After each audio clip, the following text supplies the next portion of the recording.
नमस्कार अनि हार्दिक स्वागत छ। माउन्टेन टेलिभिजन हेरेर बसिराख्नुभएका तमाम हाम्रा आदरणीय दर्शकहरूलाई माउन्टेन फोकसको आजको यो नयाँ श्रृङ्खलामा हामी धेरै धेरै स्वागत गर्दछौँ। दर्शकहरू, मुलुकको राजनीति अत्यन्त जटिल अवस्थाबाट अगाडि बढेको छ।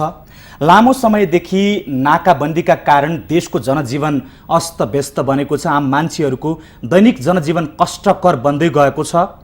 मुख्य राजनैतिक दलहरूका बीचको एकताका कारण जुन दोस्रो संविधान सभाले संविधान जारी गर्यो, जो 90% जनप्रतिनिधिहरूको सहभागितामा जारी भएको संविधानका प्रति असहमति जनाउँदै तराई मधेस केन्द्रीकृत रहेका राजनीतिक दलहरूले जुन खालको विरोध अगाडि बढाएका छन्, आजसम्म पनि त्यो कायमै छ र त्यो अझै एउटा निष्कर्षमा पुग्न सकेको छैन, जसका कारणले नयाँ संविधान कार्यान्वयनको चरण अगाडि बढ्न सकिराखेको छैन। मुख्य दलहरूका बीचको जुन एकता थियो त्यो एकतामा पनि खलबलिएको छ। त्यो एकता खलबलिएका कारणले जुन रूपबाट मुलुकको गति अगाडि बढ्नुपर्ने थियो त्यो अगाडि बढ्न सकेको छैन। यसमा खास गरी जनताले निर्वाचित गरेर पठाएको सबैभन्दा ठुलो दल नेपाली कांग्रेस, जसको नेतृत्वमा यो संविधान जारी भएको थियो, अहिले नेपाली कांग्रेसले मुलुकका मुद्दाहरूलाई कसरी सम्बोधन गर्न लाग्दैछ, उसको आफ्नो भूमिका के छ, नेपाली कांग्रेसको यो मुलुकको राजनीतिका प्रतिको आजको भूमिका र नेपाली कांग्रेसको आन्तरिक राजनीति जो महाधिवेशनको सन्दर्भ छ, यो सन्दर्भमा कुराकानी गर्नका लागि नेपाली कांग्रेसका महामन्त्री कृष्ण सिटौलालाई आज हामीले हाम्रो स्टुडियोमा आमन्त्रण गरेका छौँ। महामन्त्रीज्यू, धेरै स्वागत छ यहाँलाई। धन्यवाद। र मैले अघि भूमिकामा पनि भने, हाम्रो देशको राजनीति अत्यन्तै जटिल बनाएको छ। अहिले नाकाबन्दी छ, मान्छेको जनजीवन, दैनिक जनजीवन पनि अत्यन्तै कष्टकर बन्यो। कांग्रेस सबभन्दा ठुलो पार्टी हो, किन यो पिठ्यू फर्काएको कांग्रेसले यी समस्याहरूप्रति? पिठ्यू फर्काएको होइन, हामी यो समस्याको समाधान गर्न निरन्तर प्रयत्नशील छौँ र अग्रसरता लिएका पनि छौँ। मुख्यतः हामीले नाकाबन्दीका सम्बन्धमा स्पष्टताका साथ हामीले भनेका छौँ, नाकाबन्दी कुनै व्यवस्थाका विरुद्धमा या पार्टीका विरुद्धमा या सरकारका विरुद्ध हुँदैन, यो देशकै विरुद्धमा हुन्छ। यसले देशलाई अत्यन्त कमजोर पार्छ र यो नाकाबन्दी, अवरोध, रोकावट जे भन्नुहोस्, नेपाल भूपरिवेष्टित देश हो। समुद्री तटसम्म पुग्ने आउने यसको जुन पारवनको सुविधा छ, यसको अन्तर्राष्ट्रिय मान्यता हो, अधिकारको विषय हो नेपालको। त्यसकारणले यो नाकाबन्दी जस्तो कुरा कसैले कहिले कुनै पनि सन्दर्भमा गर्नु उपयुक्त मानिन्न र हामी भन्दैछौँ, अब यो सिमानामा 10 गजमा बसेर यो पारवन सुविधालाई अवरोध खडा गर्ने, नाकाबन्दी गर्ने होइन, संसदमै आएर बसेर छलफल गरेर त्यहीँबाट समाधान खोज्नुपर्छ भनेर हामीले बारम्बार अनुरोध गर्दै आएका छौँ र समस्याको समाधानका लागि संसदमा हामीले अग्रसरता पनि लिइराखेका छौँ। राजनीतिक दलहरूको बिचमा पनि हामीले अग्रसरता लिइरहेका छौँ। ठुला राजनीतिक दलहरूको बिचमा पनि, साना दलहरूको बिचमा पनि, आन्दोलनरत मधेस केन्द्रीय दलहरूको बिचमा पनि हामी छलफल गरिराखेका छौँ र एउटा निष्कर्षमा अब पुर्याउन सकिन्छ भन्ने एउटा आशा देखा परेको छ। आजका दिनमा संसदमा संविधान संशोधन विधेयक एउटा प्रक्रियासम्म ढङ्गले अगाडि बढेको छ। यो एउटा राम्रो पक्ष त्यहाँनिर देखिएको छ। अब त्यसलाई पनि एउटा निष्कर्षमा पुर्याउन सकिन्छ भन्ने मलाई लागेको छ। अब यो समस्याको सुरुवात चाहिँ तपाईँको पार्टीका सभापति सुशील कोइराला देशको प्रधानमन्त्री भएका बखत सिर्जना भएको हो। त्यति बेलाको समस्या समाधान गर्नका लागि जुन सरकारका तर्फबाट उत्कृष्ट कदम चाल्नु पर्थ्यो, त्यो कदम यहाँहरूले चाल्नु भएन। अन्तर्राष्ट्रिय मञ्चमा सरकारका तर्फबाट प्रतित्व गर्ने तत्कालीन डेलिगेटका प्रमुखले त्यो कुरा अन्तर्राष्ट्रिय जगतलाई भन्नु भएन, पहिलो कुरा। दोस्रो कुरा चाहिँ नाकाबन्दी भारतले गरेको हो, यो जगजाहेर भइसकेको छ दुनियाँका अगाडि। यो कुरा तपाईँहरूले आमुनि सामुनि त्यति बेला गर्नु भएन, जसका कारण आजसम्म त्यसको विरासत स्वरूप देशका जनताले दुःख पाइराखेका छन्। पार्टीको तर्फबाट हामीले बारम्बार यो कुरा भनेका छौँ र तत्कालीन अवस्थाको सरकार, जसको नेतृत्व हाम्रै सभापति सुशील कोइरालाले गर्नुभएको हो, उहाँलाई पनि हामीले बारम्बार भनेका हौँ सरकारले यसमा गम्भीरतापूर्वक अग्रसरता लियोस् र खास गरिकन भारत सरकारसँग कूटनैतिक राजनीतिक पहल सरकारले नै गर्ने हो हामीले भन्यौँ। अब त्यसै बेलामा छलफल चल्दै गरेको क्रममा सरकारले पनि यो सक्रियता लिइराखेकै बेलामा, अग्रसरता लिइराखेकै बेलामा सरकार परिवर्तन भयो, नयाँ संविधान बमोजिम प्रधानमन्त्रीको, राष्ट्रपतिको, सभामुखको आदिको निर्वाचन भइसकेपछि अहिले हामीहरू समग्रमा प्रतिपक्षमा पुगेका छौँ। प्रतिपक्षमा पुगेर पनि हामीले वर्तमान सरकारलाई पनि भनिराखेका छौँ, यो त सरकारको राज्यको दायित्व हो। जुन सरकार रहे पनि, जसको पालामा भए पनि, जति बेलासम्म चले पनि यो नाकाबन्दी जस्तो कुरोलाई कुनै पनि दृष्टिकोणबाट उपयुक्त छ भनेर भन्न सकिन्न। आन्दोलनकै कुरा गर्ने हो भने हामीले 7 सालको क्रान्ति पनि गऱ्यौँ, त्यत्रो ठुलो परिवर्तन भयो। 46 सालको जनआन्दोलन गऱ्यौँ, त्यत्रो ठुलो परिवर्तन भयो। 62-63 को आन्दोलन जसले गणतन्त्र देशमा उदायो, यत्रा ठुला परिवर्तनकारी युगान्तकारी परिवर्तनका आन्दोलन गर्दाखेरि पनि हामीले नाकाबन्दी जस्तो कुरा गरेका छैनौँ नेपालमा। यो कुरा बुझ्न सक्नुपर्छ हामीले। भूपरिवेष्टित देश नेपाल हो, समग्रमा नेपाली जनताले नेपालले दुःख पाउने काम कसैले पनि गर्नु हुँदैन। व्यवस्थाको विरोध हुन सक्छ। 46 सालमा चाहिँ गराउनु भएको थियो। 46 सालमा पनि गरेको थिएन। 45 सालमा दुई देशको बिचको ट्रेड ट्रिटी नवीकरण भएको थिएन, केही समय रोकियो। तर 46 सालमा हामी आन्दोलनकारी दलहरू कोही पनि 10 गजामा गएर बसेर यो गाडीहरूलाई रोकाट गरेका थियौँ। महामन्त्रीजी, यो कुरा त प्रष्ट छ नि, अहिले 10 गजामा बस्ने हाम्रा विरोध गरिराख्नु भएका राजनीतिक दलहरूका कारण यो खालको नाकाबन्दी भएको हो या कसै अरूका कारणले भएको भन्ने कुरा त तपाईहरु त बुझ्नुहुन्छ नि यो कुरा। अनि दुईटै कुरा। तर सिधा तपाईहरुले भारतले नाकाबन्दी गर्यो, यसरी गर्न पाइदैन भनेर तपाईको सरकारले कांग्रेसका प्रति त आम जनताले अलि बढी अपेक्षा गर्छ नि, भन्नु भएन? हामीले पार्टीबाट निर्णय गरेर नै भारत सरकारलाई नाकाबन्दी खुलाउनको लागि आग्रह गर्ने निर्णय गरेका हौं हाम्रो पार्टीको तर्फबाट, र सरकारलाई पनि त्यस विषयमा पहल कदमी लिनको लागि आग्रह सुरुदेखि आग्रह गर्नुभयो। तर तपाईको सरकारले गरेन। सरकारले गर्यो, मेरो विचारमा सरकारले गर्यो। अब तपाईका समकक्षी महामन्त्री प्रकाशमान सिंह UN को महासभामा जानुभएको थियो, नाकाबन्दीको न भन्ने वर्ड पनि प्रयोग गर्नु भएन उहाँले। तपाईले भर्सना गर्न सक्नु भएन यो बारेमा? उहाँले किन गर्नु, उहाँलाई सोध्नु उपयुक्त हुन्छ। तर मेरो एउटा कुरा भनिहाल्छु, ताले सोध्नुभयो। मेरो एउटा कुरा प्रष्ट के भन्छु, आफ्नो पार्टीको तर्फबाट महामन्त्रीको हैसियतले भने सरकारमा रहने मन्त्रीहरूको आफ्नो ठाउँबाट के गर्नु उहाँहरूको विषय होला। तर हामीले पार्टीको तर्फबाट पार्टी केन्द्रीय कार्य समितिको निर्णयबाट, कुनै व्यक्तिगत होइन, निर्णयबाट हामीले सरकारलाई बारम्बार आग्रह गरेका छौँ। र सार्वजनिक रूपबाट तपाईँ जस्तै सञ्चार माध्यमकै बिचबाट हामीले यो विषयमा भारत सरकारको गम्भीरतापूर्वक ध्यान आकर्षण गराएका छौँ। यसले नेपालले बहुत धेरै दुःख पाएको छ। हाम्रो अझ नाकाबन्दीको समयमा हाम्रा ठुला राष्ट्रिय चाडपर्वहरू बिते, दसैँ, तिहार, छठ, ईद जस्ता हाम्रो राष्ट्रिय चाडहरू अत्यन्त दुःखको बिचमा जनताले गुजार्नु पर्यो।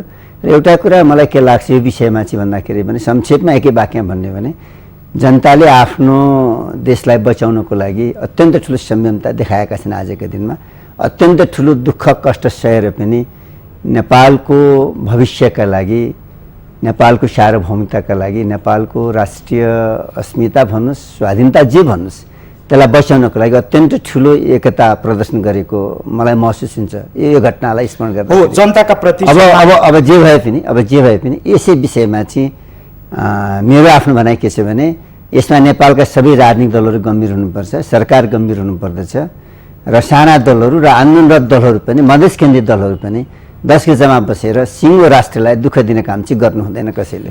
र नेपाली कांग्रेसले त्यो संविधान जारी गर्नेताका नेतृत्व जुन गरिरहेको थियो, कस्तो अदूरदर्शी निर्णय गरेको, संविधान जारी गर्न पाएको छैन, संशोधन विधेयक लैजानु पर्ने, बरु त्यो संशोधन पहिला गरेर त्यो कुरा निक्रियल गरेर अगाडि बढ्या भए यो संशोधनको झन्झट आउँदैन थियो होला नि।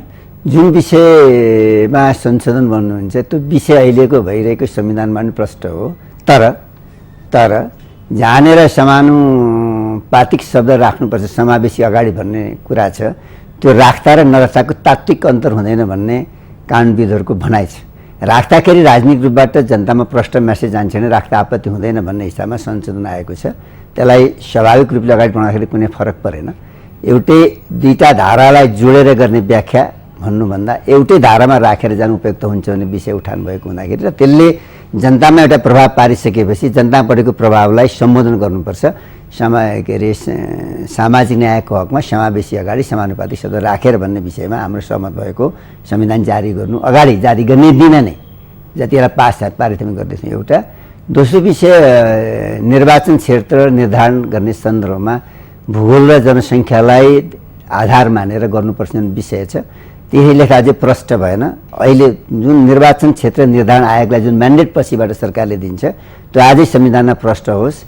त्यसैले हिमाली जिल्लाहरूमा जहाँ जनसङ्ख्याको मात्र हामीले कुरा गऱ्यौँ भने एक हिमाली जिल्लाले एउटा निर्वाचन क्षेत्र पनि नपाउला, जस्तो मनाङले नपाउला, मुस्ताङले नपाउला, डोल्पाले नपाउला आदि जुन विषयहरू छन्, त्यस्ता दुर्गम क्षेत्रका हिमाली जिल्लाहरू जसले ठुलो भूगोल ओगट्दछ तर जनसङ्ख्या अत्यन्त न्यून छ, त्यहाँ यो संविधान जारी गर्दाको अवस्थामा कायम रहेका प्रशासनिक जिल्लाहरूलाई न्यूनतम एक निर्वाचन क्षेत्र रहोस्, थोरै जिल्लाहरू पर्छन्। त्योदेखि बाहेक तराई पहाड सबैतिर बराबर जनसङ्ख्याको आधारमा निर्वाचन क्षेत्र निर्धारण गर्नुपर्छ भन्ने एउटा मान्यता प्रष्टताका साथ लेखौँ भन्ने विषय उठाउनको हुनाले अलिअलि व्याख्या गरेरै अलिकति बेर लामै होस् के शब्द फरक परेन भनेर संशोधन आइएको कुरा हो र तात्विक अन्तर भने होइन, तर यसले जनतामा पार्ने प्रभावमा एउटा प्रष्टता दिन्छ, एउटा सर्वसाधारण जनताले पनि प्रष्टताले बुझ्दछन् र कानुनी क्षेत्रको मात्रै विषय रहन्न, कानुनविदहरूको मात्रै विषयभित्र नपर्ला भनेर यसलाई प्रष्ट गरिएको छ। अब यसमा अब अहिले दुवै विषयहरू, दुवै विधेयकहरू सरकारले प्रस्तुत गरिसकेको छ, प्रक्रिया अगाडि बढेको छ, संशोधनहरू परेका छन्, विभिन्न प्रकृतिका संशोधन छन्, संशोधन विधेयकमाथि पनि संशोधन प्रस्तावहरू छन्। ती सबैलाई एकीकृत गरेर त्यहाँ एउटा राजनीतिक समिति बनाएर यसलाई सहमतिका साथ त्यसको एउटा निष्कर्ष निकाल्यो भने मलाई लाग्छ यसले सबैलाई एउटा प्रष्ट बाटो दिन्छ। त्यति शब्दहरूको अगाडि पछाडि गर्ने नाममा जनताले 3 महिनाभन्दा बढी समयसम्म त्योदेखि बाहेक अर्को एउटा विषय पनि उठान गरेका छन् तराईमा मैले बुझेसम्म, त्यो बारेमा म एकछिनमा आउनेछु। अघिल्लो जुन यो यति वाक्यलाई पहिल्यै मिलाएको भए जनताले यत्रो दुःख पाउने थिएन नि। त्यो पहिले यो कहाँनिर छ, सबभन्दा गल्ती कहाँनिर छ भने सरकारको भन्दा आन्दोलनकारीको देख्छु म। प्रारम्भिक मस्यौदा जानुभन्दा अगाडि नै, बन्नुभन्दा अगाडि नै उहाँहरूले संविधान सभालाई बहिष्कार गरेर जानुभयो। कस्तो संविधानको रचना हुन्छ भन्ने कुरा बुझ्नुभन्दा संविधान सभालाई बहिष्कार गरेर जानु उहाँले ठुलो गल्ती गरेको भन्ने मलाई लाग्दछ। प्रारम्भिक मस्यौदा गएर अनि प्रारम्भिक मस्यौदा पुग्नु अगाडि नै जनतालाई आन्दोलन गराउनु भयो, प्रारम्भिक मस्यौदा गइसकेपछि थप अर्को आन्दोलन गराउनु भयो, प्रारम्भिक मस्यौदा फिरेर आयो जनमतसहित, जनमतको आधारमा त्यो प्रारम्भिक मस्यौदा परिमार्जित भयो, परिमार्जित विधेयक भन्यो, परिमार्जित विधेयकमा पनि संशोधनहरू परे, संशोधनलाई पनि केही संशोधनलाई एक्सेप्ट गरेर मात्रै संविधान पारित भएको छ। कहाँनिर भयो भने पहिलो प्रारम्भिक मस्यौदा जानु अगाडि जनतामा गएर अनेकौँ प्रकृतिका विचारहरू उठाएर जनतालाई सडकमा ल्याइसकेपछि त्यो जनतालाई व्याख्या गर्न सक्नुभएको छैन आन्दोलन दलका नेताहरूले। मूल कुरा यहाँनिर हो, जस्तो नागरिकताको विषय छ, संज्ञातै नदिने भयो, 8 सङ्ख्या मात्रै लेख्ने भयो, पहिले संज्ञातै नदिने भयो, पछि 8 सङ्ख्या लेखेर ल्याउने भयो। किन प्रारम्भिक मस्यौदा त अहिलेका प्रदेशहरूको रचना त थिएन, 7 प्रदेश त थिएन, सङ्ख्या 8 थियो, कस्तो भूगोल हुन्छ भन्ने प्रदेशको त थाहा थिएन होइन। त्यस कारणले संविधान निर्माणको जुन एउटा चरणहरू छ, जुन प्रक्रियाहरू छ, त्यसलाई बुझ्दै नबुझिकन र बुझ्नेहरूले नबुझाइकन आन्दोलनमा गएर जनतालाई सडकमा उठाइसकेपछि त उठाइसकेको जनतालाई ब्याक गर्न त गाह्रो परेको होला भन्ने मेरो आफ्नो बुझाइ छ। जस्तो एउटा इक्जाम्पल दिएर भन्न चाहन्छु, नागरिकताको विषयमा विदेशी महिलाले नेपाली पुरुषसँग बिहा गरेर आइन् भने वैवाहिक अङ्गीकृत नागरिकता महिलाले पाउने प्रबन्ध अन्तरिम संविधानमा पनि थियो, त्योभन्दा पहिले 47 सालको संविधानमा पनि थियो, त्योभन्दा पहिले पञ्चायत कालमा थियो, निरन्तरताको विषय हो यो होइन। त्यो अहिले पनि छ, तर प्रारम्भिक मस्यौदामा जाँदाखेरि यो प्रष्ट भएन भन्ने कुरा आएपछि प्रष्टताका साथ अझ यो संविधानमा आयो। अझ थप विषय के आयो, वैवाहिक अङ्गीकृत महिलाले नागरिकता पाउने प्रबन्ध निरन्तर छ, 1। दोस्रो, जन्मसिद्धका छोराछोरी नागरिकता पाउने प्रबन्ध थप भएर आयो। नेपाली नागरिक महिलाले विदेशी पुरुषसँग बिहा गरिन् र नेपालमै छोराछोरी जन्मिएका छन्, यहीँ बसोबास गरेका छन् भने तिनीहरू नागरिकता पाउने प्रबन्ध थप भएर आयो। यी सारा थप व्यवस्थाहरू त कति बेला आयो भने संविधान जारी हुँदाखेरि नै सबले पूर्णता पायो। त्यो नपाउँदैका अवस्थामा जब आन्दोलन गरेर सडकका मानिसहरू ल्याइसकेपछि र धेरै ठुला घटनाहरू घटाइसकेपछि, कत्रा घटना, हिंसा प्रतिहिंसा भयो, मानिसहरूको ज्यान गयो, प्रहरीको गयो, आन्दोलनकारीको गयो, तपाईँलाई भने नाकाबन्दी जस्तो कुरा देशले बिहोर्नु परिराखेको छ। यावत कष्टप्रद घटनाहरू घटिसकेपछि त मलाई लाग्छ आन्दोलन दलहरूलाई पनि आन्दोलन उठाइसकेका कार्यकर्ताहरूलाई, जनतालाई त्यसै फिराउन सजिलो भएको छैन होला। त्यसैले समग्र विषयहरूको एउटा समीक्षा गरेर एउटा निष्कर्ष निकालिसकेपछि मलाई लाग्छ यो समस्याको समाधान गर्न सकिन्छ। र यो अहिलेको जुन समसामयिक विषय छ यसमा अलिकति पुरानो घटनामा लैजान चाहन्छु तपाईँलाई म। अहिले जे उहाँहरूले माग गर्नुभएको छ, वास्तवमा जनताले, समग्र नेपालका जनताले चाहेको नचाहेको भन्दा अलग अलग विषयहरू छ। ती विषयहरूको आगमन उहाँले किन गर्नुभएको छ भने अन्तरिम संविधानमा अथवा पहिले अन्तरिम व्यवस्था भएका बेलामा उहाँहरूले जे माग गर्नुभयो त्यति बेला थुमथुमाउने नाममा तत्कालीन प्रधानमन्त्री गिरिजाप्रसाद कोइरालालाई अगाडि सारेर तपाईँले यी सबै मान्छेहरूसँग सम्झौता गर्नुभयो नि त। एक मधेस एक प्रदेश दिन्छु भन्नुभयो, एउटा विधेयक पारित गराएर एक मधेस एक प्रदेश दिन्छु भनेको छैन। यो तपाईँले फेरि गलत स्वायत्त मधेस प्रदेश भन्ने त्यहाँ लेखिएको छ। यो के हुन्छ, मधेस प्रदेश अहिले पनि छ नि, तपाईँलाई बताउँछु म। यसैमा आएपछि प्रश्न पारिहाल्छु म, प्रश्न पारिदिनुपर्छ तपाईँले सोधेपछि। अहिले प्रदेशहरू 7 प्रदेश आए। 7 प्रदेशको भौगोलिक यसको स्वरूप हेर्नु भने 4 प्रकृतिको छ। तराई पहाड हिमाल भएका प्रदेश पनि छन्, तराई मधेस मात्रै भएको प्रदेश पनि छ, तराईसँग पहाड मात्रै जोडिएको हिमाल नछोएको प्रदेश पनि छ, हिमालसँग पहाड मात्रै छोएको तराई मधेस नजोडिएको प्रदेश पनि छ। 4 प्रकृतिको छ। जस्तै 1 नम्बर प्रदेश तराई पहाड हिमाल छ पूर्वको, 2 नम्बर प्रदेश सप्तरीदेखि पर्सासम्मको तराई मधेस मात्रै प्रदेश छ, 3 नम्बर प्रदेश एक काठमाडौँ भएको तराई पहाड हिमाल भएको प्रदेश छ, 4 नम्बर प्रदेश गण्डकी धौलागिरी मनाङ मुस्तानदेखि त्रिवेणीसम्म गएको तराई पहाड हिमाल भएको प्रदेश छ, 5 नम्बर प्रदेश परासीदेखि बर्दियासम्म र भेरी र राप्तीको केही पहाडी जिल्ला थोरै पहाडी जिल्ला जोडिएको तराईसँग पहाड मात्रै जोडिएको प्रदेश पनि छ। अनि कर्णालीका 5 जिल्लासँग भेरी र राप्तीको करिब 5 जिल्ला जोडिएको हिमाल र पहाड मात्रै जोडिएको प्रदेश छ, तराई छुँदैन। फेरि सुदूरपश्चिममा पुग्दाखेरि सेती र महाकाली भएको तराई पहाड हिमाल जोडिएको प्रदेश छ। त्यस कारणले नेपालमा 2टा विचार आयो, संघीयताका सन्दर्भमा, प्रदेशहरूको निर्माणका सन्दर्भमा। संघीय राज्य व्यवस्था नेपालको लागि नयाँ प्रसङ्ग हो, नयाँ प्रारम्भ हो। हामी कसैलाई यसको अनुभव छैन, हामीले यसको अभ्यास गरेर अनुभव हासिल गरेका छैनौँ। विचार 2टा आयो, किनभने जनताको माग अनुसार आएकै थिएन। म तपाईँलाई बताउँछु, 2टा विचार नेपालमा आएको, 2टा विचार आएको राजनीतिक दलहरूकै बिचबाट। ठुलै राजनीतिक दलहरूले कुरा उठाए। के कुरा उठ्यो त भन्नाले एउटा विचार आयो, नेपालमा प्रदेशहरू हुँदाखेरि तराई पहाड हिमाल भएकै प्रदेश हुनुपर्छ 1, अझै 5 विकास क्षेत्र राखे किन हुन्न 2, यसरी जोडियो। यो ठुलो विचार छ एउटा। अर्को पनि विचार आयो, तराई अलग प्रदेश हुनुपर्छ, पहाड हिमाल जोडिनु नै हुँदैन, तराईसँग पहाड हिमाल जोडिनु हुँदैन, अर्को विचार पनि आयो।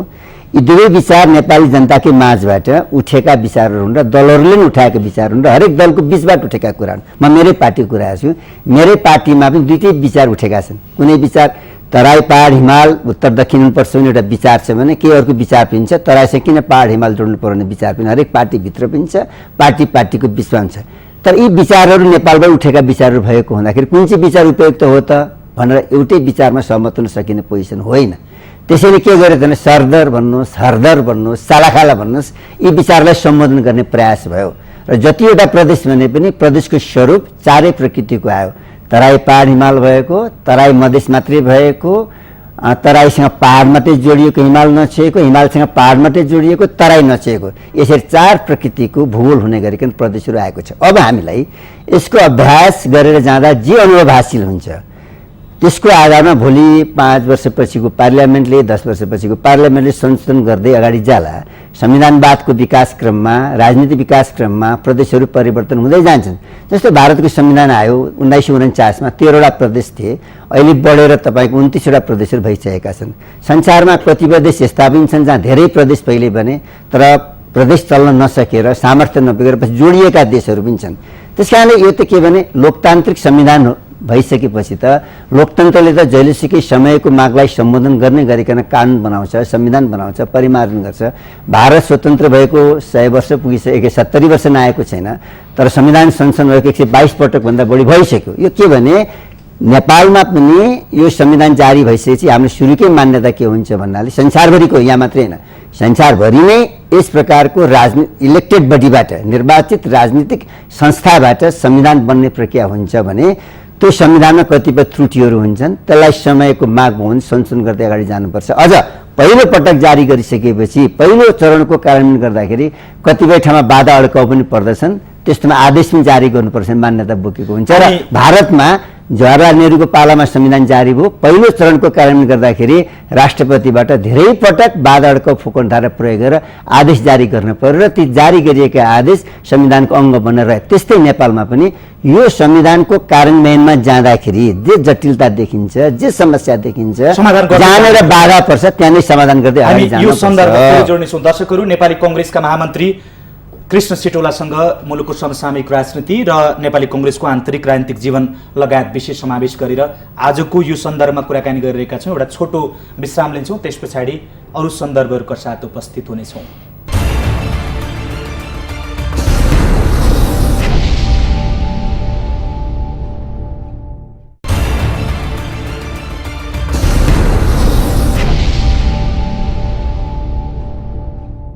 विश्रामपछि पुनः हार्दिक स्वागत छ। आजको कार्यक्रममा नेपाली कांग्रेसका महामन्त्री कृष्ण प्रसाद सिटौला हामीसँग हुनुहुन्छ। मुलुकको समसामयिक अहिलेको वर्तमान राजनैतिक अवस्था र आसन्न नेपाली कांग्रेसको राष्ट्रिय महाधिवेशनका सन्दर्भ पनि हामी उहाँसँग जोड्नेछौँ। महामन्त्रीज्यू पुनः स्वागत छ यहाँलाई। धन्यवाद। हामीले यो ब्रेक अगाडि कुराकानी गरिरहेका थियौँ प्रदेशको सीमाङ्कन यावत विषयहरूका सन्दर्भमा। म जान्न चाहन्छु यहाँका मार्फतबाट कि यो प्रदेशमा जाने निर्णय जनताबाट उठेको विषय हो भनेर तपाईँले भन्नुभयो, तर यो जनताको समग्र विषय थिएन नि। जस्तो एउटा क्षेत्रमा उठेको आन्दोलनलाई एउटा राष्ट्रिय नेतृत्वले हठात निर्णय लिँदा अहिले जुन समस्या देखिएको छ, यो समस्या बल्झिँदै जाने सङ्केतहरू देखिएका छन्। पहिलो कुरा। दोस्रो कुरा चाहिँ संविधान बनाउने ताका पनि यी मुद्दालाई जनताका बीचमा राय सल्लाह सङ्कलन गर्ने भनेर तपाईँ लिएर जानुभएको थियो, जहाँ बहुसङ्ख्यक नेपाली जनताले संघीयतामा जानु उपयुक्त छैन भन्ने निर्णय दिएका थिए। त्यसलाई किन तिलाञ्जली दिनुभयो तपाईँहरूले? न, संघीयतामा जानु उपयुक्त छैन भनेर बहुमत आएको छ। होइन, म बताउँछु नि त, तपाईँले सोध्नुभयो। बहुमत जनताले संघीयतामा जानु उपयुक्त छैन भनेर विचार दिएको छैन। म मसुदा समितिको सभापति पनि हुँ, त्यहाँ मैले हेरेको छु, होइन, सुनिदिनुहोस्। तर के छ भने संघीयता सम्बन्धी विषय विवादमा छ, संघीयता जानुपर्छ या पर्दैन भन्ने विचार जनताबाट आएको छ। यसलाई बहुमत बहुसङ्ख्यक भनेर भन्न चाहिँ उपयुक्त हुन्न। दोस्रो कुरा चाहिँ मलाई आफैलाई चाहिँ के लाग्दैछ भने संघीय लोकतान्त्रिक गणतन्त्रात्मक शासन व्यवस्थामा प्रवेश गर्दाखेरि नेपाल जस्तो सानो देशले, दुईवटा ठुला ठुला देशहरूको बिचमा रहेको नेपाल, भूपरिवेष्टित देश नेपालले, हिमालको काखमा रहेको नेपाल देशले, गरिब देशले, धेरै कुराले पछाडि परेको नेपालले, अहिलेसम्म राजनीतिक स्थायित्व प्राप्त गर्न सकेको नेपालले, एउटा पद्धति प्राप्त गर्न सकेको नेपालले बहुत विचार गरिकन संघीय राज्य व्यवस्थाको संरचना निर्माण चाहिँ गर्नुपर्छ।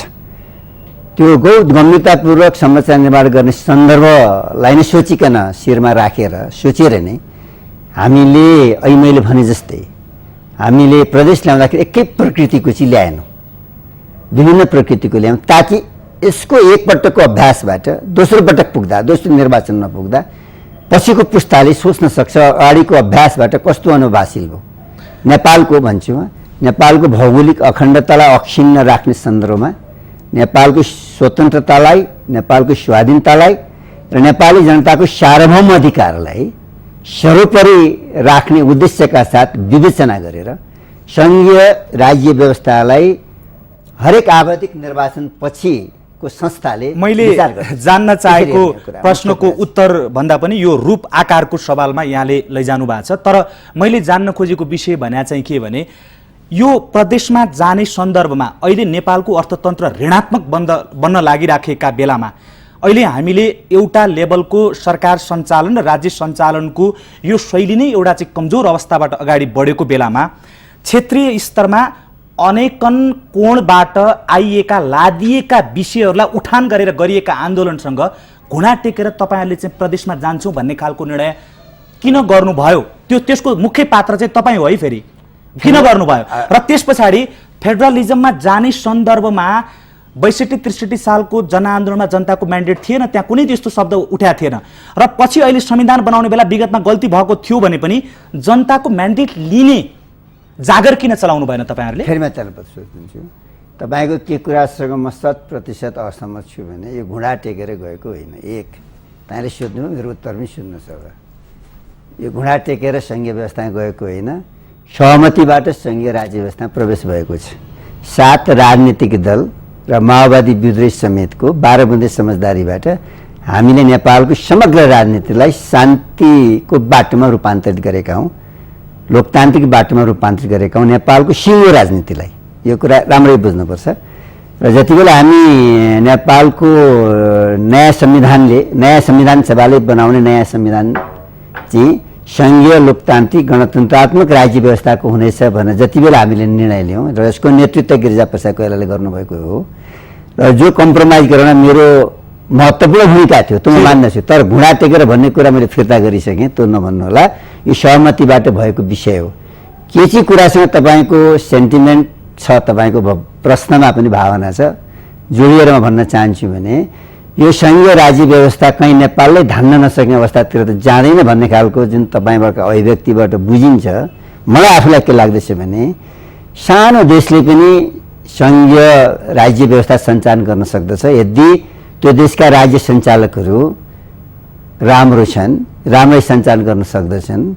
आफ्नो स्वार्थ, आफ्नो पार्टीको सानो घेराको स्वार्थभन्दा माथि उठेर राष्ट्रको बृहत स्वार्थमा उनीहरू गए भने उनीहरूले गर्न सक्दछन् राज्य सञ्चालन राम्ररी र राष्ट्रिय एकता मजबुत बनाउन सक्दछन्। एक दोस्रो कुरा, विगतमा रहेको एकात्मक शासन प्रणालीबाट जुन विभेद, जुन शोषण रह्यो समाजमा विभिन्न कोणमा, विभिन्न ठाउँमा, त्यसको अहिले व्याख्या गर्न चाहन्न, त्यो विभेद र शोषणबाट उठेका विचारहरूको पनि विषय हो, त्यसको प्रस्फुटन पनि हो, त्यसको माझबाट विचारहरू उठे। यी सबै कुरालाई सम्बोधन हामीले गर्दाखेरि शासन प्रणालीलाई विकेन्द्रित गरेर तल लैजाने एउटा कुरा छ, जो एकात्मक शासन पद्धतिबाट हुन किन सकेन भन्ने एउटा प्रश्न आउँछ यसमा। मैले कुरा भन्दा एकात्मक शासन प्रणालीबाट नि विकेन्द्रित शासन तलसम्म लिएर जान सकिएला, बेलायतले गरेकै छ, इङ्ल्यान्डले गरेकै छ भन्ने कुरा आउला। तर सानो देश स्विजरल्यान्डले सङ्घात्मक शासन व्यवस्था राम्रो हाकेको छ भन्न पनि सकिन्छ। तर मूल कुरा के हो भने हामीले दुनियाँका देशलाई हेरेर तुलना गर्नुभन्दा मलाई आफूलाई के लाग्दछ भने हामीले नेपाली जनताको माझबाट उठेको विचारलाई मौलिक रूपमा हामीले बुझ्नुपर्छ। यति भन्न पाऊँ मैले तपाईँलाई, नेपाली जनताको माझबाट उठेका विचारलाई नेपाली जनताकै मौलिक विचार भनेर हामीले मान्नुपर्छ। ती मौलिक विचारलाई हामी नेपालका राजनीतिक दलहरूले मौलिक ढङ्गले भन्नाले नेपालकै माटोमा उभिएर समाधान खोज्नुपर्छ। हामीले नेपालभित्रै बसेर नेपाली माटोबाटै नेपालमा उभिएर के नेपालको मौलिक रचना गरेका छौँ। तपाईँकै कुरामा टेकेर मैले अर्को एउटा प्रश्न गर्न चाहेँ कि नेपालको मौलिक माटोबाट उठेको प्रश्न जो 62-63 सालको ऐतिहासिक जनआन्दोलन, त्यो जनआन्दोलनमा म जस्ता युवा विद्यार्थीहरू, म विद्यार्थीको हैसियतले म जस्ता पनि त्यहाँ सहभागी भए, सबै मान्छेहरूको खुन पसिना थियो। त्यहाँ उठेका नाराहरूमध्ये गणतन्त्रको नारा चाहिँ लागेकै थियो, हामीले पनि लगाएकै हो भन्नुपर्छ। त्यो पनि सम्पूर्णमा थिएन भन्नुहोस्, धेरै जसो थियो त्यो, किनभने नेताहरूले चाहिँ लगाएको थिएनन् तर जनताले लगाएको थिए। तर त्यस पछाडि यहाँहरूले हठात जनताको सार्वभौमिकताका नाममा पार्टीको सार्वभौमिकता प्रयोग गरेर जुन निर्णय गराउनु भयो, धर्मनिरपेक्षता सङ्घीयतामा जाने जुन दुईवटा विवादास्पद निर्णय छन्, त्यो निर्णय त जनताको सार्वभौमिकताको होइन, तपाईहरुले आफ्नो पार्टीको सार्वभौमिकता जबरजस्त जनताको बीचमा लाग्नु भएको। अच्छा, म तपाईँलाई बताउँछु नि त। आन्दोलनबाट संसद पुनर्वाली भयो, माओवादी पार्टी त संसदमा आएको थिएन, गिरिजाप्रसाद कोइराला सहमतिको प्रधानमन्त्री बन्नुभयो। प्रधानमन्त्री बनिसकेपछि त्यही संसदले माओवादी आउनुभन्दा अगाडि धर्मनिरपेक्षता जेठ 4 को घोषणाले गर्यो, संसदले गर्यो, सर्वसम्मत रूपले गरेको छ संसदले। एक त्यहाँनिर ख्याल गर्नुहोस् तपाईँले, माओवादी जेस् न जनताको म्यान्डेटबाट संसद पुनर्वाली भयो र संसदले जेठ 4 गते घोषणा गर्यो, वैशाखमा पुनर्वाली भयो, जेठ 4 मा घोषणा भयो। नम्बर 1। नम्बर 2 कुरा, यो संहिताको कुरो, जब माओवादीहरू पछि वार्तामा आए, अन्तरिम संविधान जारी भयो, वार्तामा आइसकेपछि विस्तृत शान्ति सम्झौता भयो, अन्तरिम संविधान जारी भयो, अन्तरिम संसद बन्यो, अन्तरिम सरकार बन्यो होइन। त्यसपछि मधेसमा आन्दोलन भयो संहिताकै शिला लिएर। त्यो आन्दोलनलाई सम्बोधन गर्ने क्रममा गिरिजाप्रसाद कोइरालाकै नेतृत्वमा रहेको सरकारले त्यसबेला रहेकै सरकारका सबै दलहरूको सहमतिमा संहितामा जाने विषय प्रवेश भयो। जनताबाट उठेको विचार होइन संहिता भन्न चाहिँ मिल्दैन। कति प्रतिशत सुन्नुहोस्, तपाईँ कति प्रतिशतमा उठ्यो, यो ठुलो प्रतिशतले मागेको थियो अथवा सानो प्रतिशतले मागेको थियो भन्ने विषय अलग छलफलको विषय बन्न सक्ला। तर मेरो विचारमा आज जति पनि राजनीतिक दलहरू छन् संसदमा, ठुला साना दलहरू, त्यसको एभरेज तपाईँले हेर्नुभयो भने आजै पनि त देख्नुहुन्छ 90% जनताका प्रतिनिधिको उपस्थितिमा संविधान जारी भयो। यहाँनिर भन्छु म 85% को त समर्थनमा हस्ताक्षर छ। 10% जो बाहिर रहे उनीहरूले पनि संहिताकै पक्षमा यो भएन र त्यो भएन मात्रै भनेका छन्, संहिताकै पक्षतिर बाहिर बसेर आन्दोलन गरेका छन्। आजको दिनको नेपाललाई तपाईँलाई बताउँछु म, आजको दिनको नेपाललाई संहिताको नेपाल होइन भन्न मिल्दैन, संहिताको विचारको नेपाल हो। त्यसैले मूल कुरा चाहिँ कहाँनिर हो मैले आफूले बुझेको भने, मैले बुझेको कुरा तपाईँलाई भन्दैछु, तपाईँमा आफू जनतालाई पनि भन्दैछु। आजको दिनको नेपाल भनेको संहिताको, लोकतन्त्रको, गणतन्त्रको, समावेशी सहभागिताकै मूल रूपको नेपाल हो। मुख्य मुद्दा यी नै हुन् र यी विशेषताहरू समावेश भएर आएको संविधान छ र 600 को यत्रो ठुलो संविधान सभाबाट संविधान बन्दाखेरि अत्यन्त ठुलो समर्थनबाट यो संविधान जारी भएको छ। त्यसकारण मलाई लाग्छ आजको दिनमा नेपालले यसलाई यो संघीय राज्य व्यवस्थालाई स्वीकार गरेको नेपाल मान्नुपर्छ र एउटा अस्थिरताको आरम्भ तपाईहरुले गर्नुभयो। न बताउँछु म अस्थिरताको आरम्भ त म भन्छु नेपाल 7 सालको क्रान्तिले नयाँ युगमा नेपाल प्रवेश गर्यो। 7 सालको क्रान्तिदेखि यहाँसम्म आइपुग्दाखेरि पनि नेपालमा एउटा राजनीतिक व्यवस्थाले एउटा पद्धतिले स्थायित्व प्राप्त गर्न सकेको छैन। नेपालले प्रगति नगर्नुमा समृद्ध राष्ट्र नेपाल निर्माणमा मूल कुरा यहाँनिर हो नेपालले एउटा राजनीतिक पद्धति स्थापना गर्न सकेन। भारत स्वतन्त्र भएपछि किनभने तपाईँ यसमा जानु होला किनभने तपाईले अघि आफै भन्नुभएको थियो मौलिक मुद्दाहरू नेपाली माटोमा उठेका मुद्दा भन्दा पनि अरु कसैले थुपरी दिएका मुद्दामा तपाईहरु चल्नुभयो अरुको इन्ट्रेस्टमा जस्तो यी धर्मनिरपेक्षता संघीयतामा जाने सन्दर्भ यी सबै मुद्दाहरू र अर्को एउटा सन्दर्भ छ हिजो धेरै चर्चा पनि भयो हिजो मात्रै नेपालको राष्ट्रिय एकता दिवसलाई अन्त्य गरेर क्रिसमस धर्मावलम्बीहरूको क्रिसमस चाडको बिदा दिने एकता दिवसलाई अन्त्य गर्ने निर्णय पनि तपाईहरुले गर्नुभयो। यो सबै अरुको इन्ट्रेस्टमा चल्नु भएर देश कहिले स्थिर हुँदैन। यो तपाईको विचार हो मेरो कुरा मेरो विचार आम जनताको विचार मैले पुट मात्रै गर्छु। सुन्नुस् न तपाईले जे बुझेर प्रश्न राख्नुभयो मेरो उत्तर त सुन्नुहुन्छ हैन ठीक छ भन्नु आफै उत्तर दिनु मेरो निकै छैन जनताको धारणा राख्नु सुन्नुस् त्यसै मैले तपाईले जनताको कसरी बुझेर राख्नु त यहाँ कुरा मैले जनताको जे बुझेर राख्ने त्यो कुरा आज जनतालाई प्रतिनिधित्व गर्छ संसदले संसदबाट संसद निर्वाचित संस्था हो जनताको माझबाट आएको सबैले आफ्नो घोषणापत्र विचार लिएर गए जनतामा निर्वाचित भएर आए त्यही संसदलाई नै जनतालाई प्रतिनिधित्व गर्छ संस्थागतबाट भन्ने कुरा हामीले बुझ्नु पर्छ नम्बर 1 कुरा आजको दिनको नेपालको सबैभन्दा ठुलो मत भनेको संघीयताको लोकतन्त्रको गणतन्त्रको र समावेशी सहभागिताकै हो।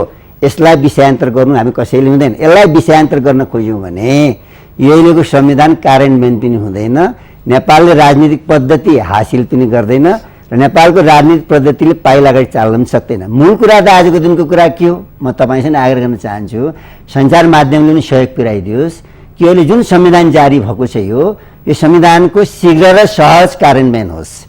शीघ्र र सहज पहिलो चरणको कार्यान्वयन होस्। जसरी यो संविधान जारी भयो त्यसरी नै यो संविधानलाई चाहिँ छिटोसँगले कार्यान्वयन गर्न सकियोस्। म एउटा कुरा भन्न चाहन्छु नेपाली कांग्रेस एमाले माओवादी लगायतका अरु साना दल पनि छन् दलहरुको एकताले यो संविधान जारी हुन सकेको मैले सुरुमै भनेको थिएँ जारी हुन सकेको सुरुमै अब यहाँनिर भन्छु तपाईलाई म तपाईले स्थायित्व कुरा गरेछ मैले भन्नै पर्छ तपाईले सुन्नै पर्छ उठाइसकेपछि यो संविधान जारी त भयो तर यसको अहिले संक्रमणकालीन प्रबन्ध मात्र कार्यान्वयन भएको छ। राष्ट्रपति उपराष्ट्रपति प्रधानमन्त्री सभामुख उपसभामुखको निर्वाचन भनेको संक्रमणकालीन व्यवस्थाको कार्यान्वयन मात्रै हो। यसको पहिलो चरणको कार्यान्वयन भनेको स्थानीय निकायको निर्वाचन हो प्रदेशको निर्वाचन हो प्रतिनिधि सभाको निर्वाचन हो राष्ट्रिय सभाको निर्वाचन हो अनि मात्रै राष्ट्रपति र उपराष्ट्रपतिको निर्वाचन हो। यति चरणका निर्वाचन सम्पन्न भइसकेपछि नेपालले एउटा राजनीतिक पद्धति हासिल गर्छ। पद्धतिभित्र संरचनागत विषयहरू संशोधन हुँदै समयको मागलाई सम्बोधन गरेर अगाडि जाला तर एक चरण यो संविधानको यो कार्यान्वयन नभएसम्म नेपालले पद्धति हासिल गर्न सकेको हुँदैन स्थायी रूपबाट। त्यसैले आज दुनियाँले हेरेको नेपाललाई के छ त भन्नाले नेपालले आफ्नो संविधान आफै जारी गर्यो। नेपाल सार्वभौम देश रहेछ स्वाधीन देश रहेछ आफ्नो निर्णय आफै गर्न सक्दो रहेछ। नेपाली जनताको निर्वाचित संस्थाले जनताको सार्वभौम र राजकीय सत्तालाई प्रतिनिधित्व गर्न सक्दा रहेछन् भन्ने सन्देश त दुनियाँलाई दिन नेपाल सफल भएको छ। यो संविधान सभा सफल भएको छ। नेपाल सार्वभौम छ भन्ने कुरामा आफ्नो सन्देश दिनका लागि अब यो संविधानको कार्यान्वयन गरेर 2 वर्ष भित्रैमा किनकि यो संसदको कार्यकाल अब करिब 2 वर्ष मात्रै छ 2 वर्ष भित्रैमा अघि मैले उल्लेख गरेका यो संविधान अन्तर्गतका यी सबै निर्वाचनका चरणलाई हामीले पूर्णता दिन सक्यौं भने मलाई लाग्छ नेपाल एउटा स्थायी राजनीतिक पद्धतिको बाटोबाट अगाडि जान्छ तब मात्र नेपालले प्रगति हासिल गर्छ। तपाईहरुले जुन 3 राजनैतिक दलको राष्ट्रिय एकताका बीचबाट संविधान जारी गर्नु भएको थियो तर यो संविधान कार्यान्वयन गर्ने चरणको पहिलो गाँसमै ढुङ्गा लाग्ने गरी सबभन्दा पहिला नेपाली कांग्रेसले 3 मुख्य दलहरुका बीचको एकतालाई टुटाउने काम गर्यो। अन्तिम अवस्थासम्म पहिला आफैले गरेको सहमतिलाई कुल्चेर प्रधानमन्त्रीको उम्मेदवारी तपाईका पार्टी सभापति बन्नुभयो र नेपाली काङ्ग्रेसले नै यो एकता भाँड्यो नि त अब त्यसले त यो समस्या ल्यायो। अच्छा, मान्नुहुन्छ? म तपाईँलाई यसको जवाफ प्रष्टताका साथ दिनुपर्छ। तपाईँले उठाइहाल्नुभयो। म यस बारेमा धेरै जवाफ दिन छोडेको यस कारणले थिएँ कि अब यो इतिहासको पाटो भइसक्यो। तर एउटा कुरा म के भन्न चाहन्छु, तपाईँको विचारसँग एउटा कुरा सहमत हुन के चाहन्छु भने आजको दिनमा पनि दलहरूको बिचको एकता अनिवार्य आवश्यकता छ। राष्ट्रिय एकता नेपालको अनिवार्य आवश्यकता हो। आजका दिनमा पनि राष्ट्रिय एकता भन्दाले दलहरूको बिचको एकतालाई नै जनाउँदछ। आजको सन्दर्भ त्यही नै हो।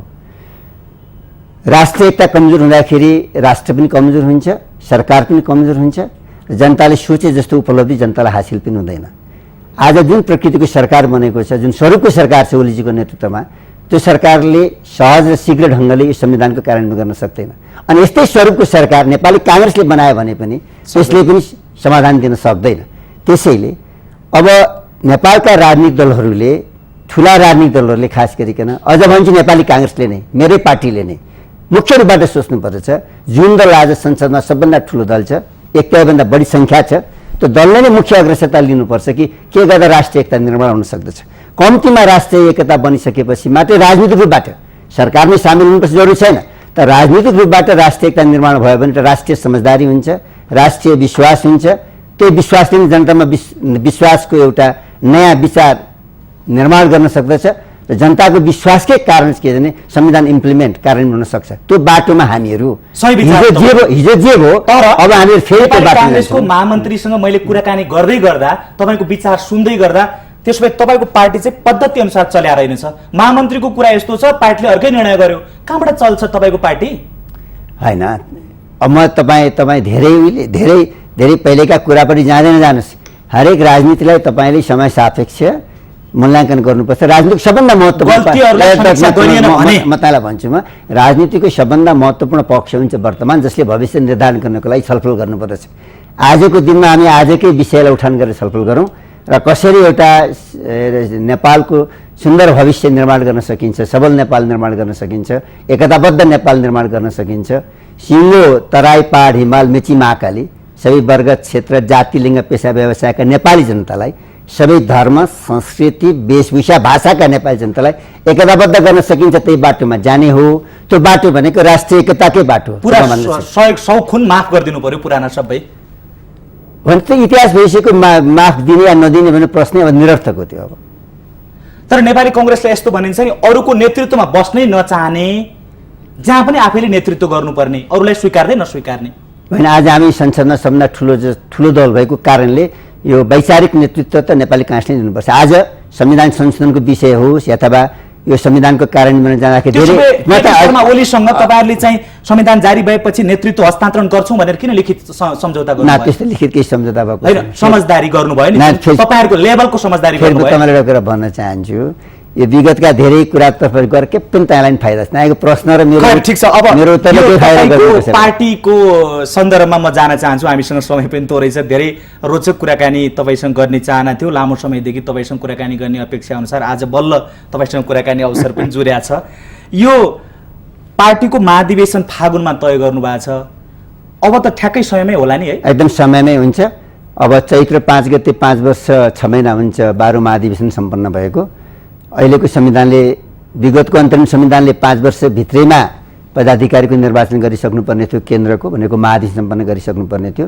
त्यो हिसाबले विगत यदि संविधान जारी नभएको भए असोज 3 गते र जारी भएको संविधानमा 5 वर्षमा निर्वाचन गर्न नसके, महाधिवेशन गर्न नसके, 6 महिना थप गर्न सकिन्छ भनेर राख्न नसकेको भए असोज 5 गते पछि नेपाली काङ्ग्रेसको वैधानिकतामाथि गम्भीर रूपले राजनीतिक र संवैधानिक प्रश्नहरू उठ्ने थिए। तर असोज 3 गते जारी गरिएको संविधानमा हामीले 5 वर्षभित्रमा महाधिवेशन हुन सके, 6 महिना थप गर्न सकिन्छ भने व्यवस्था गरिसकेपछि त्यो 6 महिना अब चैत्र 5 गते पुग्दछ। त्यसैले फागुन 20, 21, 22, 23 गते जुन महाधिवेशनको कार्यतालिका हामी निर्धारण गरेका छौँ त्यो कुनै पनि कारणले प्रभावित हुन सक्दैन। त्यसैले अब यही माघ 15 गतेबाट गाउँ अधिवेशन सुरु हुन्छ र माघ 25 गते सम्पन्न हुन्छ। त्यसका लागि निर्वाचन समिति बनिसकेको छ। क्रियाशील सदस्यको विवाद पनि अब टुङ्गिसकेको छ। क्रियाशील सदस्य छानबिन समिति थियो। मैले अलिकति जोड्न चाहे, क्रियाशील सदस्यताका सन्दर्भमा पदाधिकारी बसेर जुन निर्णय तपाईँले लिनुभयो, पार्टीका वरिष्ठ नेता जो 2टा अलग अलग धारको नेतृत्व गर्नुहुन्छ, शेरबहादुर देउबा, उहाँलाई पुरै बाइपास गरेर यो निर्णय तपाईँले लिनुभयो भन्ने आरोप छ उहाँहरूको। म बताउँछु। नेपाली काङ्ग्रेसको केन्द्रीय कार्य समितिको बैठकले क्रियाशील सदस्य छानबिन समिति हामीले अहिले पनि गठन गऱ्यौँ विगत 12 महाधिवेशन जस्तै। त्यो समितिले सर्वसम्मत रूपबाट निर्णय गरिदिएका कुरामा जस्ताको तस्तै राखिएको छ। तर कैलाली जिल्लामा रौतहटको निर्वाचन क्षेत्र नम्बर 4 मा र सोलुखम्बु जिल्लामा त्यहाँ मतभेद भएको हामीले पायौँ। ती मतभेद भएका जिल्लाहरूमा खास गरी सोलुको एउटै निर्वाचन क्षेत्र हो, रौतहटका 6 क्षेत्रमध्ये एउटा क्षेत्रमा मात्र त्यसो देखियो र कैलाली जिल्लाका 6 क्षेत्रमा देखियो। त्यहाँ हामीले विवादमा पस्नुभन्दा अब यो नयाँ क्रियाशील सदस्यता कसले पाउने कसले नपाउने भन्नुभन्दा 12 महाधिवेशनका क्रियाशील सदस्यहरू जसले नवीकरण गर्दछन् अहिले उनीहरूले मात्रै भाग लिन पाउँछन् भनेर हामीले सामान्य एउटा निर्णय गरेका छौँ। पदाधिकारीको बैठकले सभापति उपसभापति महामन्त्रीहरू बसेर त्यो निर्णय हामी लागू गरेर महाधिवेशनमा जानुपर्छ। सानो एउटा करेक्सन हो, जुन करेक्सन पनि गर्ने आधार हामीलाई कहाँबाट खडा भयो र बाध्यता कहाँबाट खडा भयो भने क्रियाशील सदस्यता छानबिन समिति गठन गरेको थियो केन्द्रीय कार्य समितिले। त्यसको मूल उद्देश्य थियो सर्वसम्मतबाट निर्णय आओस् भनेर। त्यहाँ सर्वसम्मत निर्णय आउन सकेन, मतभेद देखिएको छ। त्यहीँनिर मात्रै जहाँनिर मतभेद देखियो त्यहीँनिर मात्रै हामीले प्रवेश गर्ने निर्णय गरेका छौँ। र डोल्पा जिल्लामा हामीले थप निर्णय गरेका छौँ। डोल्पा जिल्ला ठुलो भूगोल छ, हाम्रो पार्टी सङ्गठनको विस्तार सबै गाविसमा पुगिसकेको छैन, सबै गाविसमा क्रियाशील सदस्य पुगिसकेको छैन विगत 12 महाधिवेशन ताका। अहिले त्यहाँको जिल्ला सभापति लगायतका केही साथीहरूले क्रियाशील सदस्यता थप गरिदिनुपर्छ भनेर अनसनमा बस्नुभएको छ। उहाँहरूको विचारलाई समेत कदर गरेर हामीले सङ्गठन विस्तारको उद्देश्यले सबै गाविसमा क्रियाशील सदस्यहरू पुगुन् भन्ने उद्देश्यबाट त्यहीँकै सभापतिले सिफारिस गर्ने गरी बढीमा 100 जनासम्म थप क्रियाशील सदस्य दिन सकिन्छ भन्ने निर्णय गरेका छौँ। र यो सामान्य करेक्सन हो, जुन करेक्सन गर्नुपर्ने कुरा चाहिँ यो राजनीतिक र यो छानबिन समितिले दिएको निर्णयको आधारबाट हामी पुगेका मात्रै हौँ र यो समस्याको समाधान भइसक्यो भयो। र अब अन्त्यमा यो पार्टीको जुन आसन्न राष्ट्रिय महाधिवेशन छ यो महाधिवेशनमा चाहिँ पार्टी सभापतिका लागि आफ्ना आफ्ना तर्फबाट नेताहरू अगाडि बढ्नु भएको छ। जस्तो हिजो मात्रै रामचन्द्र पौडेलले पार्टी सभापति सुशील कोइरालाको समर्थनमा आफू सभापति हुने भनेर भन्नुभएको छ र स्वयं तपाईँ पनि अहिले महामन्त्री हुनुहुन्छ र गिरिजाप्रसाद कोइरालासँग नजिकबाट काम गर्नुभएको हुनाले अहिलेको जुन समसामयिक अहिलेको राजनीति छ यी सबै राजनीतिक घटनाक्रमहरूको सूत्रधार या साक्षी बस्नुभएका हुनाले तपाईँ म सभापति बन्नुपर्छ भनेर लागिराख्नु भएको छ। तपाईँको के हो धारणा चाहिँ खास? मुख्य रूपबाट जिल्ला अधिवेशन भइसकेपछि माघ 25 गतेपछि नै पार्टीका नेताले कुन पदमा दाबी गर्नुहुन्छ भनेर बोलेका कुराहरू यथार्थपरक हुन्छन्, ती वस्तुगत हुन्छन्। अहिले बोलेका कुराहरू बढी मनोगतै हुन्छन् भने मेरो आफ्नो मूल्याङ्कन छ। रामचन्द्र पौडेलले भनेको कुरा वस्तुगत आधारमा आधारित छैन, मेरो आफ्नो बुझाइमा। सुशील कोइरालाको समर्थन भएको भन्ने मैले बुझेको छैन र त्यो मलाई लाग्दैन पनि आजको दिनमा। तर उहाँले बोलेका कुरा मैले कुनै खण्डन या समर्थन गर्नु पनि छैन अहिले। त यति बेला तपाईँले जुन जहाँसम्म मेरो कुरा भन्नुभयो, अहिले नेपाली काङ्ग्रेस पार्टीभित्र यो केन्द्रीय नेतृत्वको बारेमा व्यापक छलफल चलेको छ र पहिलेको भन्दा यसपालिको छलफल फरक ढङ्गको र फरक प्रकृतिको मैले पाएको छु र यसबाट नेतृत्व परिवर्तनको कुरा व्यापक उठेको छ। यो नेतृत्व परिवर्तनको खास गरिकन सुशील कोइराला, शेरबहादुर देउपा, रामचन्द्र पौडेल तीनैजना नेताहरूले अब पार्टीको गार्जियन भएर बसे हुन्छ। नेतृत्व नयाँ पुस्तामा हामी जस्ताको पुस्तामा आउनुपर्छ भन्ने एउटा व्यापक जनमत मैले पार्टीभित्र पाएको छु र त्यो विचारलाई कदर गरेर मैले आफ्नो सभापति पदमा उम्मेदवार दिन पनि सक्छु। त तत्काल अहिले मैले भन्नु त्यति सान्दर्भिक हुन्छ जस्तो मलाई लागिराखेको छैन र यसमा चाहिँ हामी एउटा विश्लेषण गरेर अगाडि गइराखेका छौँ र नेतृत्व तहमा हामी छलफल जारी राखेका छौँ। आजको दिनमा हामी सबै हेरिराखेका छौँ। अब गाउँ अधिवेशनदेखि जिल्ला अधिवेशनसम्म आउँदाखेरि महाधिवेशन प्रतिनिधिहरू कुन विचारका आउँछन् त्यही विचारलाई प्रतिनिधित्व गरेर नयाँ पुस्ताको उम्मेदवारी दिनु आवश्यक छ भन्ने लाग्न थालेको छ। हामीले समय दिनुभयो, महत्त्वपूर्ण समय र महत्त्वपूर्ण विचारका लागि यहाँलाई धेरै धन्यवाद छ। धन्यवाद।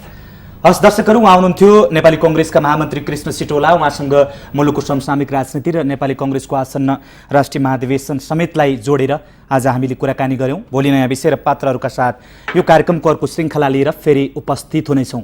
आजका लागि यो कार्यक्रमबाट हामी सबैलाई बिदा दिनुहोस्। नमस्ते।